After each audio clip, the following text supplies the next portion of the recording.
Hello guys, good morning to all of you. आप सभी का यूट्यूब के पाल एकेडमी में स्वागत है। आज हम लोग कक्षा 10वीं के भौतिक विज्ञान के अध्याय ए के आंकिक प्रश्नों को हल करेंगे। यह एनसीईआरटी आधारित आंकिक प्रश्न है। एनसीईआरटी में जितने आपका एक्सरसाइज के बीच में या मान लीजिए कि जो चैप्टर आप पढ़ रहे थे चैप्टर के बीच बीच में भी प्रश्न दिया था, उन सभी न्यूमेरिकल प्रश्नों को मैंने कलेक्ट किया है।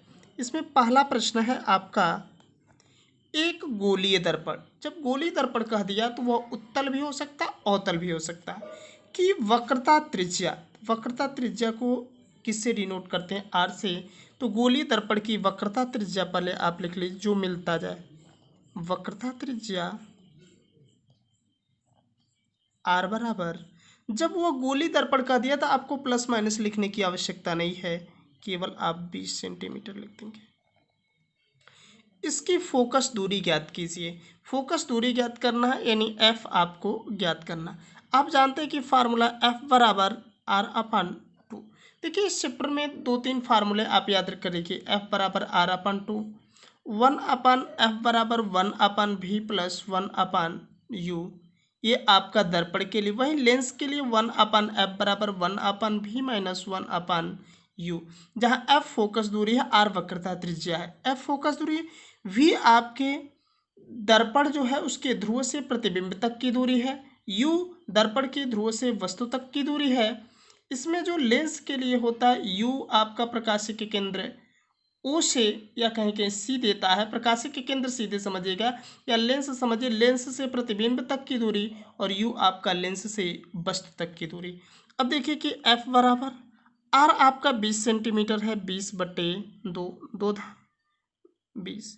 एफ बराबर आपका 10 सेंटीमीटर, यही आंसर हो जाएगा। देखिए दूसरा प्रश्न है, एक उत्तल दर्पण की फोकस दूरी ज्ञात कीजिए जिसकी वक्रता त्रिज्या 32 सेंटीमीटर है। देखिए सेम उसी के विपरीत, एक उस दर्पण की फोकस दूरी ज्ञात कीजिए जिसकी वक्रता त्रिज्या 32 सेंटीमीटर है। तो वक्रता त्रिज्या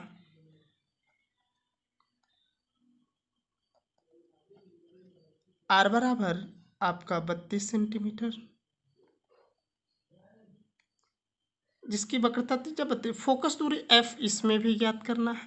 तो आप जानते हैं कि एफ बराबर आर अपन टू। तो एफ बराबर आर आपका है 32 सेंटीमीटर, 32/2, 16 दूनी 32। एफ बराबर आपका 16 सेंटीमीटर, यही आपका आंसर हो जाएगा।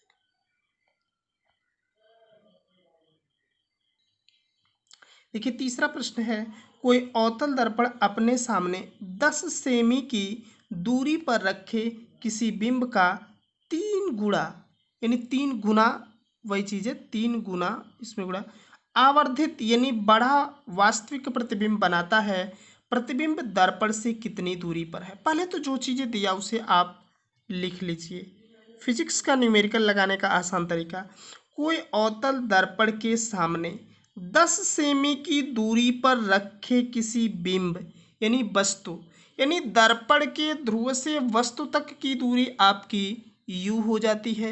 यानी u बराबर आप लिख लीजिए, u बराबर -10 सेंटीमीटर।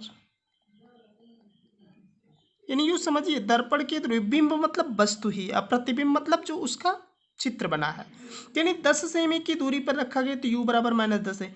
3 गुना आवर्धित बड़ा वास्तविक प्रतिबिंब बनता है। अब देखिए जब भी गुना की बात आ जाए, यानी वस्तु के और वस्तु के प्रतिबिंब में गुने की बात आ जाए तो वहाँ हमेशा रेखीय आवर्धन होता है। रेखीय आवर्धन आप जानते हैं, किसी वस्तु के प्रतिबिंब की लंबाई और वस्तु की लंबाई के अनुपात को ही हम रेखीय आवर्धन कहते हैं। तो रेखीय आवर्धन m बराबर आपका होता है -v/u। जब प्रतिबिंब वास्तविक बनता है, जब वास्तविक बनता है तब आपका यह -v/u भी होता है, -i/o भी होता है। तो यह हमारे पास i और o की बात नहीं दिया था, हम इसे लिख लेते। अब देखिए 3 गुना आवर्धित बड़ा वास्तविक प्रतिबिंब, अवतल दर्पण में जब भी वास्तविक प्रतिबिंब बनता है तो वह उल्टा ही बनेगा। तब देखिए कि m 3 गुना, जितने गुना कहता है उतने गुना का लिख ले। 3 गुना है तो आप 3 लिख लेंगे। लेकिन देखिए कि जब प्रतिबिंब वास्तविक की बात आए तो हमेशा आवर्धन को ऋणात्मक रखिएगा। ये दर्पण के लिए बता रहा हूँ, ध्यान रखिएगा कि दर्पण में जब भी प्रतिबिंब वास्तविक कहेगा तो आवर्धन ऋणात्मक होगा, और जब भी प्रतिबिंब आभासी कहेगा वह हमेशा आवर्धन आपका धनात्मक हो गया। अब देखिए कि v आपके पास नहीं, v रहनी थी, u आपका है -10 सेंटीमीटर। अब देखिए क्रॉस मल्टीप्लाई कर दीजिए या इससे इसको कैंसिल कर दीजिए, v बराबर आपका -30 सेंटीमीटर। देखिए पूछा क्या है इसने कि प्रतिबिंब दर्पण से कितनी दूरी पर बनेगा, तो v ही तो होता है कि दर्पण के ध्रुव से प्रतिबिंब तक की दूरी ही आपकी v होती है। तो लिख देंगे अतः प्रतिबिंब दर्पण से 30 सेमी की दूरी पर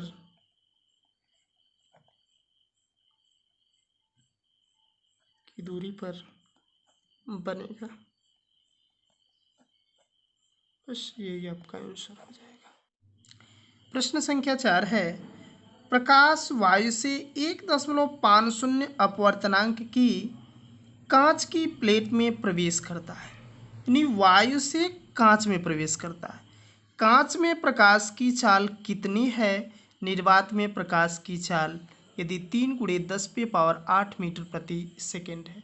बोर्ड एग्जामिनेशन में कई बार इससे प्रश्न पूछ चुका है, अपवर्तनांक एवं प्रकाश की चाल के बीच संबंधों से संबंधित। देखिए यह तो कभी कभी आपका देता, कभी कभी नहीं देगा, इसलिए याद रखिएगा कि वायु में प्रकाश की जो चाल होती है या निर्वात में प्रकाश की चाल होती है वह 3 × 10⁸ मीटर प्रति सेकेंड होती है। यहाँ देखिए कहा कि प्रकाश जो वायु से 1.5 अपवर्तनांक की कांच की, वायु से, ध्यान दीजिए, वायु से कहाँ प्रवेश कर रही है? कांच में, यानी वायु के सापेक्ष कांच का अपवर्तनांक है। तो आप लिखिए वायु के सापेक्ष, वायु के जो दिया पहले उसको लिख लीजिए, वायु के सापेक्ष कांच का अपवर्तनांक, कांच का अपवर्तनांक,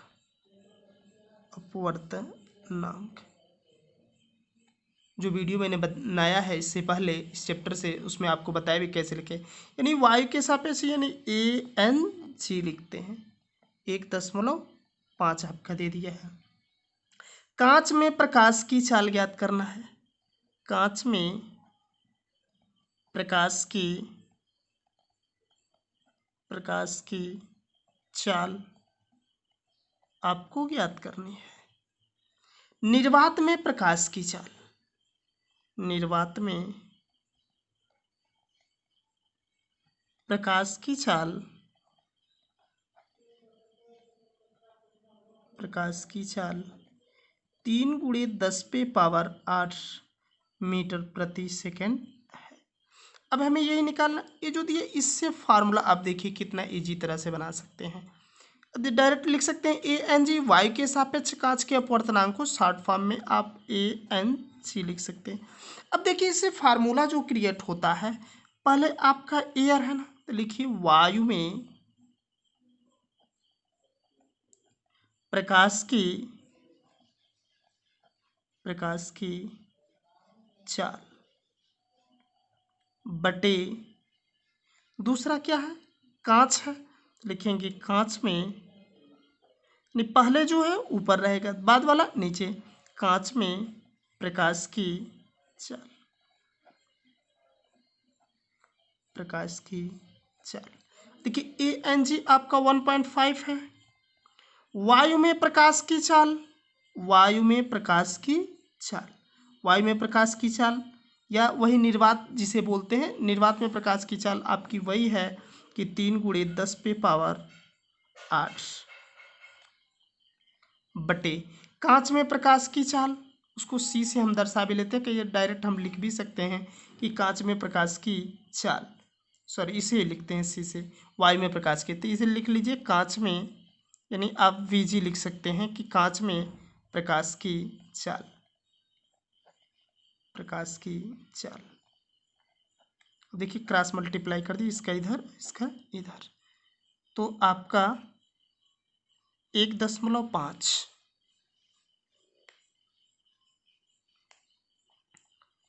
गुणे कांच में प्रकाश की चाल, कांच में प्रकाश की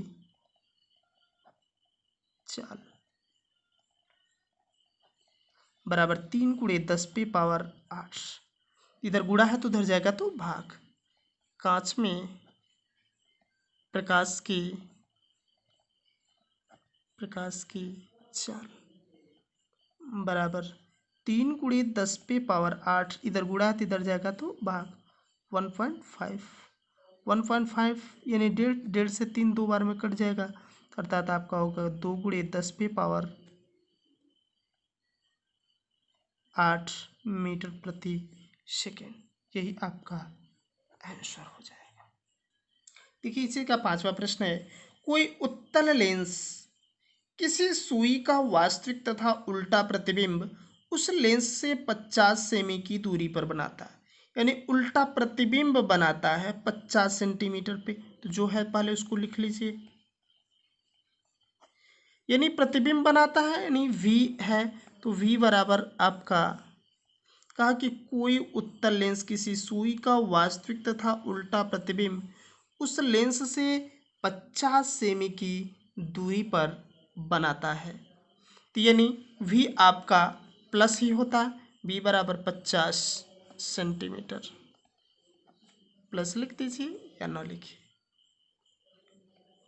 यह लेंस के लिए ध्यान रखिएगा, यह सुई उत्तल लेंस के सामने कहाँ रखी जाए, यानी कहाँ रखी जाए यदि उसका प्रतिबिंब उसी साइज का बन रहा है, यानी I और O दोनों आपस में बराबर हैं। जिस साइज का बिंब है, लेंस की क्षमता आपको ज्ञात करनी है।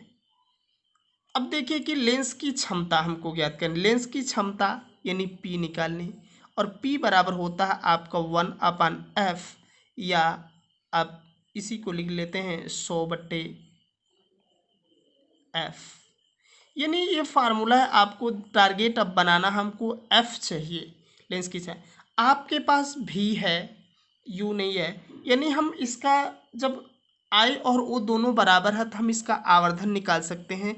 जब आवर्धन तो m बराबर आपका कितना हो जाएगा 1, क्यों? क्योंकि प्रतिबिंब की साइज और बिंब की साइज दोनों आपस में बराबर है। यहाँ लिख देंगे, चूंकि वस्तु एवं प्रतिबिंब दोनों की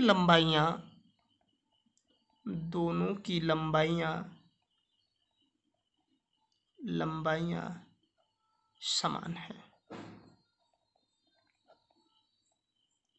तो देखिए प्रतिबिंब देखें कैसा बन रहा है, वास्तविक व उल्टा बन रहा है। जब भी प्रतिबिंब वास्तविक व उल्टा बनेगा, और वास्तविक प्रतिबिंब के लिए लेंस के लिए हमेशा आवर्धन आपका माइनस होता है। आप जानते हैं फार्मूला m बराबर v/u, लेंस के लिए होता है। यही दर्पण रहता तो यहाँ पे आपका -v/u होता। अब देखिए लेंस के, ये वास्तविक प्रतिबिंब के लिए है, वास्तविक प्रतिबिंब के लिए, प्रतिबिंब के लिए आपको बोर्ड एग्जामिनेशन देना, उसके अकॉर्डिंग लिखना कि स्पष्ट रहे कि कहाँ पे क्या है। अब देखिए कि यहाँ पे हमेशा जो आवर्धन होती है, जब लेंस है तो हमेशा आपको ऋणात्मक ही लेना पड़ेगा। जब वास्तविक होगा उस परिस्थिति में तो v/u -1 इज इक्वल, v तो हमें पता है 50 है, u हमें नहीं पता है, तो आपका u बराबर भी -50 सेंटीमीटर आ गया, क्योंकि लेंस में हमेशा प्रतिबिंब उधर पीछे बनता है, यानी u आपको -50 सेंटीमीटर मिल गया, v आपको मिल ही गया।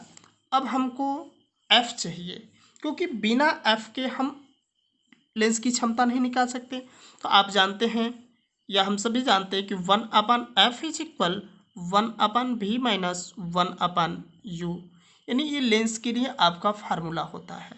तो 1/f, v आपका 50 सेंटीमीटर है, माइनस 1/u भी आपका -50 सेंटीमीटर, ऐसे ब्रैकेट में लिख लीजिए।